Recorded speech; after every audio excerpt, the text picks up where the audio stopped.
we walked through this area and it was occupied by Heritage Tent, which is now known as Jocla Rentals. And they're the people helping us with our tables and chairs today.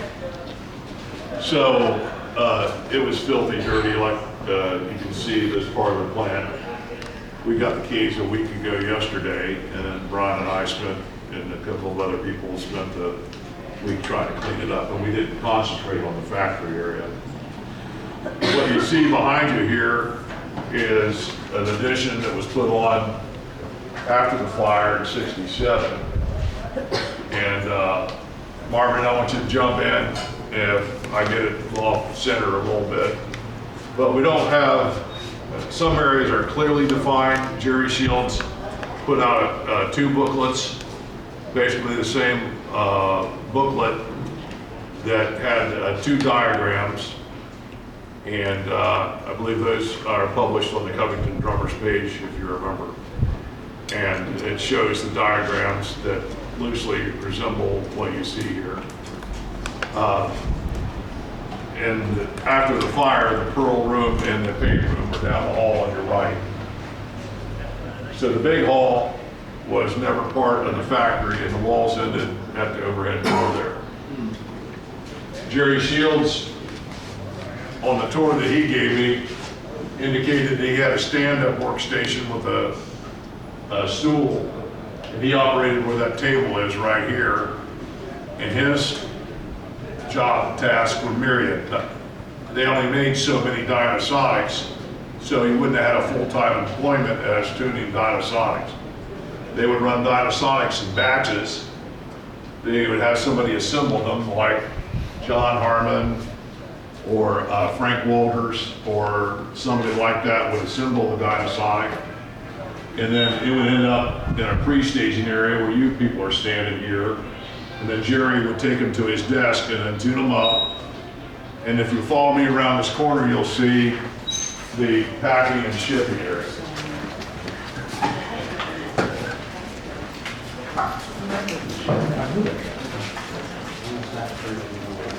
In my mind, you know, a finished product coming out of this area is kind of anticlimactic.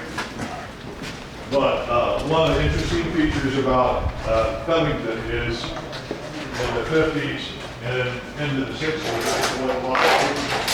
in a 40-person workforce, you would have had approximately 40% of the people that worked here would have been women, and a sewing room was right here to my left. Sewing beaters, and they'd be working on Joe Thompson's inventions like flutophones and banjos and all manner of stuff in this small little area to your left. You can see, and from my time as a general contractor, I can tell you from looking at this that there were masonry walls here. You can see where they were removed. There is a lady who's still with us alive. Her name is Dorothy Black. She was a secretary that would greet you when you came here to the Covington factory. This was the front entrance. Right here. Right here. So small when you put it in the. It is extremely small. Wait till you get downstairs. Yeah. If you come in here, you're going to see, and what I told you as the general manager, I told 2 stories. General manager's office, or Joe Thompson's office to the right. I can't confirm, but it's a private, small office, approximately 12 by 12. It's not lit, so if you want to stick your head in here, there's a bathroom in here. When Jerry and I came through here, there was a couple living in here. This was like their living room and kitchen and bedroom all rolled into one, and there's a shower and a sink and stuff in there. And Jerry knew these people, and that's how we got in. And they worked for the Heritage Tent Company, and the guy was kind of the caretaker of the property. So depending on who you talk to, Joe Thompson's office or the general manager's office was this private office here. So in my thought process is maybe not Joe's, because Joe had, his property is right here, and employees did not enter from the way you guys came in. They came up through the Thompson's property here, which you'll see the house with all the cars and the kind of run-down looking house next door. And then there's the Thompson and Eder building behind that. That's the brick building you'll see when you walk out here. And then there's the workshop building back here, which someone discovered the hoops yesterday. So lots of stuff going on here that we can't quite pin down. So, you know, it's conjecture like a lot of our conversation today. So just because we discuss it doesn't necessarily make it 100% accurate. It's just the best we can come up with now. Do you have anything, Marvin? No, it's been changed so much since I was here. This here was the front door when, Yeah. back when, That we know. yeah, and this here was an office, but from here on out was the shop and then the beaters and Right. the assemblers and stuff on. But this is all bigger it was. And where did you work then? Yeah, Where did you work? Where? Like what part of this? I was on the other end. We'll show you that. Heading that way. Yeah. I want to go. Jumping the gun. I want to go outside now.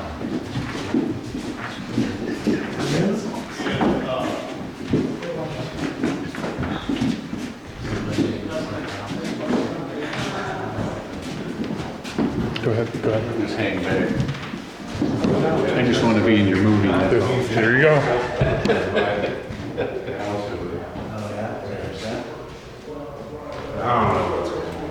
Do that, do that. It's a pretty good little walk down there. Just walk down there and be over there.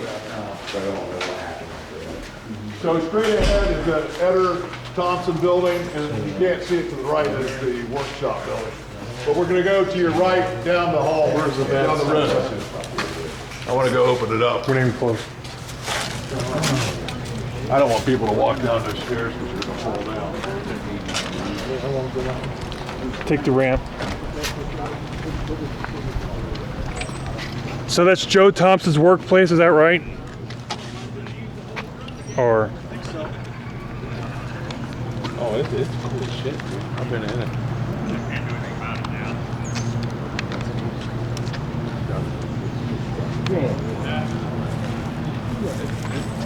They should restore it.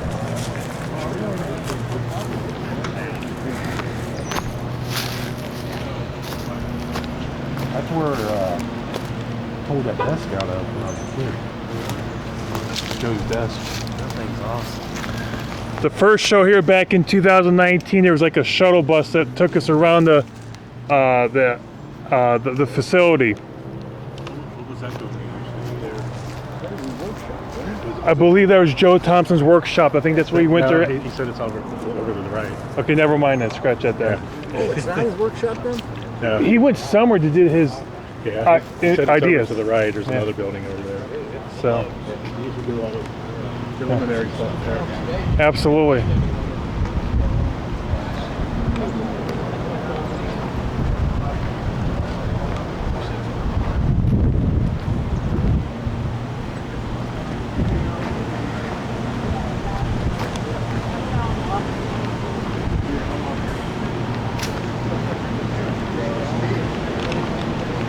B&B lunch.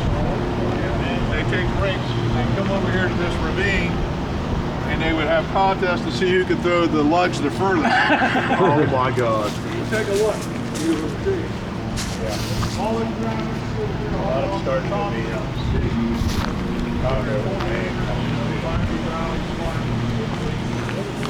This creek runs into the Stillwater down at I see a DynaFrame from here. well, I think if you went over there with a metal detector, you would probably find remnants, lug remnants. For those of you who didn't hear, the guys would take a break from the shop in here, and they had 2 lug machines in there making bread and butter lugs. And they come over here, smoke cigarettes, and goof off on their break, and they'd throw them across the ravine to see who could throw them the furthest, and then tease each other. They knew they were bad. You want to see how small it really is? This was the original building here. You can see the ghosty here where this building is the addition, and this is where we were up during our presentation. Okay. And you can see where the headers are above those windows. Those are newer compared to the windows that were in here. So you're talking about lots of renovations over the time, and here we are 59 years later trying to make sense of all that. Now in here, I really want you to watch your step because there's some areas in here that you'll see. I mean, it's just not, I don't want you walking up those stairs because they're not very pretty. On the right here, you'll see a production area where a lot of the work is done. Welding, machinery work, plug making.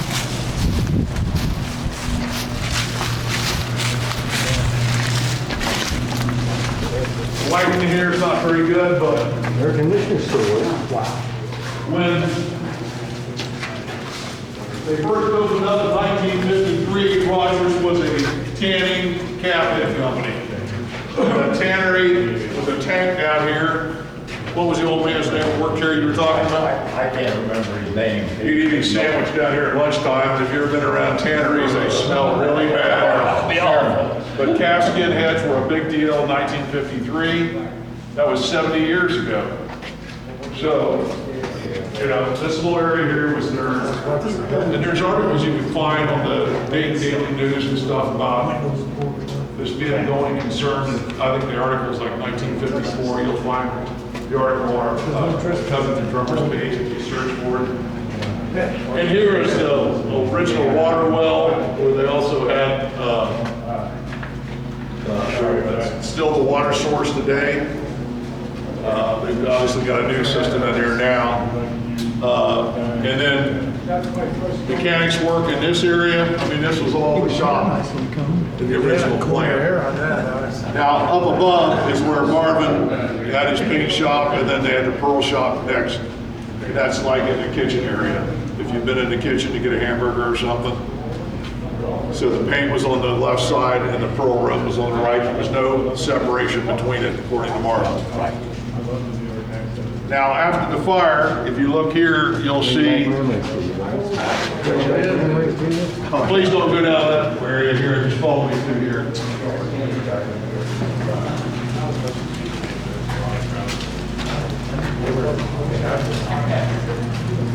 When you think of Rogers during the heyday, you can think of this area here.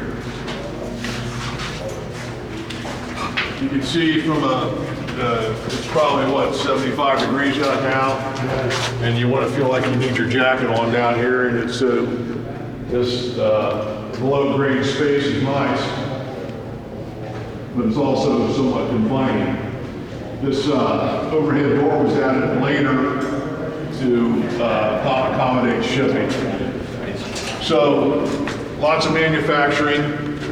If you maybe recall, if you have a Swim-O-Matic pedal, their production, they blew up to the point where they had to bring on additional people to meet the demand for the 395 and the 396R pedals. A lot of that assembly was done in these areas. Was this area used in catalogs or photographs? I don't think so. I've never seen any pictures used in this area for a photograph.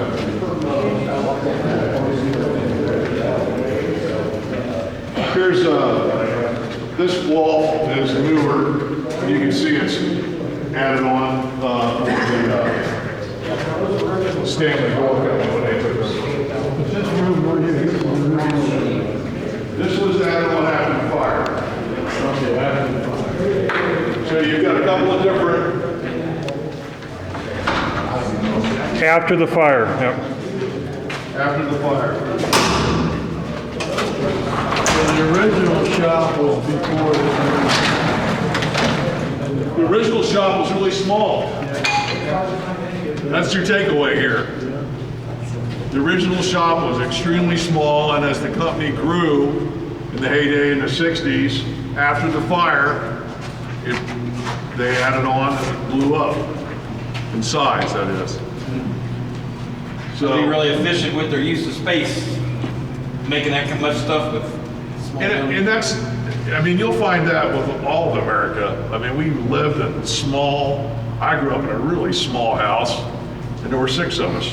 My 4, 3 brothers, myself, and my mom and dad, and today's world, people live in 3,500 square foot spaces. So it was with manufacturing. They didn't, they heated and they didn't think about cooling it back then. So, you're talking about 70 years ago at the start, and then the period of time of manufacturing from 53 to 68. That's a relatively short window for a company to have the legacy and the impact that they've had. So this is big growth for that small amount of time being around here. Yeah.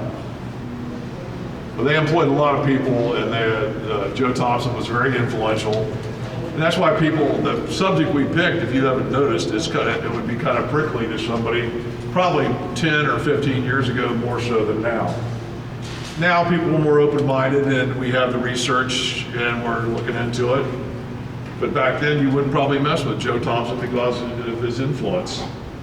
I mean, he was co-owner of Rogers Drums, not Grossman Manufacturing, but Rogers, the Grossman Company. The thing I think is interesting to note is Henry Grossman was in business 35 years as Grossman Music before he bought Rogers Drums. So he wasn't some newbie to the music business. So a lot of what you hear Alice Tolan say, in my opinion, a lot of that's bravado. And a lot of it's also fact, but I think a lot of those sensibilities wouldn't play in the Midwest like what he's saying to somebody in Philadelphia. That lady he interviewed. Midwesterners would think of something like that as bragging. And Joe Thompson, I can show you pictures. He always dressed in business attire. I've got a picture of him either on this ravine or someplace on his property where he's wearing dress shoes, reclining on the bank of a riverbank. So belt buckle. I knew I almost was going to wear like a big belt buckle and a Western hat, and my part of it. But again, When you guys were fishing, diamond, yeah, he's wearing dress shoes. So have you ever seen a picture of Joe Thompson dressed like a cowboy? So that's the power of suggestion. Joe Thompson was a collaborator. He was somebody that took in his niece that's on our page and helped raise her, and he lifted up people, and he was somebody that loved people. He wasn't like a bragger guy. I feel like I know him, but Marvin could tell you, did Joe seem like somebody that would brag about all his achievements? Just a regular old guy. A regular guy. How about questions? Anybody have any questions? Where exactly was the Pearl Room that the fire was? Well, there's two places, and the place that you're talking about is in this end of the factory up above, like in the kitchen. Okay. That's where the What fire caused was. the fire? Well, they had a heater in the Pearl Room, and it's also, didn't you have lacquer and lacquer thinner? No, there was two rooms. One was for the pearl, one was for the paint. And the one pearl, it fell on the heater and then blew the back of it out. And then, caught fire on But it. yeah, that's nitrocellulose Yeah, acid. the old Yeah. wrap was very It inflammable. didn't burn any of the paint. I mean, it didn't even bother the paint room, but it was scorching. Yeah, it is fortunate. There was buckets of thinner like sitting around with guns in them. That's why you can't get wrapped like that anymore. Well, you can if you look for it. But yeah, it's real flammable. But I'm gonna close this area out. If you wanna come out this way, you can either go around the front of the building or the back, around the back. If you wanna go back to back, I can show you some of the property. I don't know, I saw some of you looking at the outbuildings. We don't have access to them legally.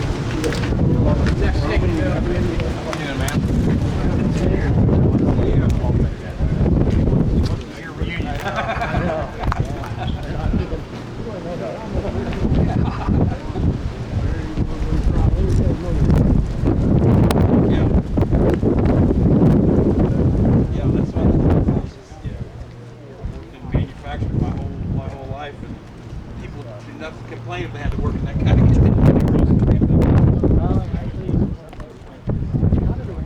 Go for your jacket.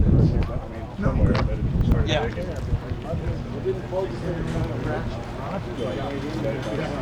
Interesting, huh? Oh, yeah, stop. Yeah.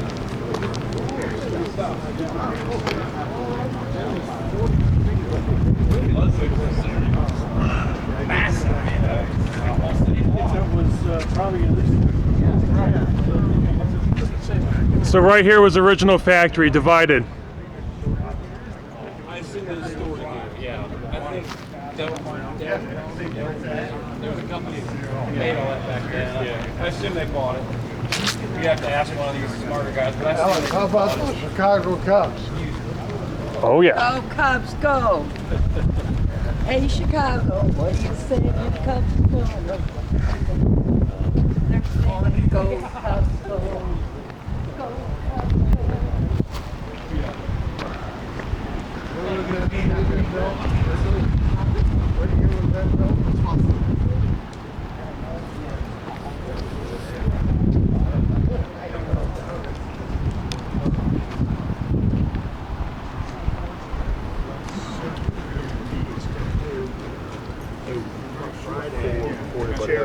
I'm gonna put this in the van. Jim Tomey is from Peoria.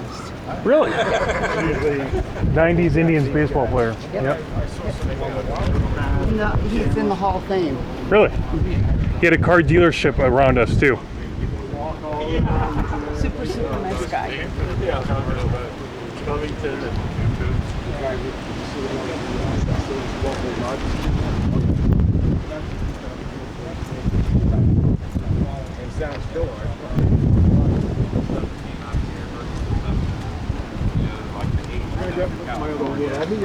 I'll talk to you. lug thickness of even casing. Is this where we're meeting at? For Poe? I don't know.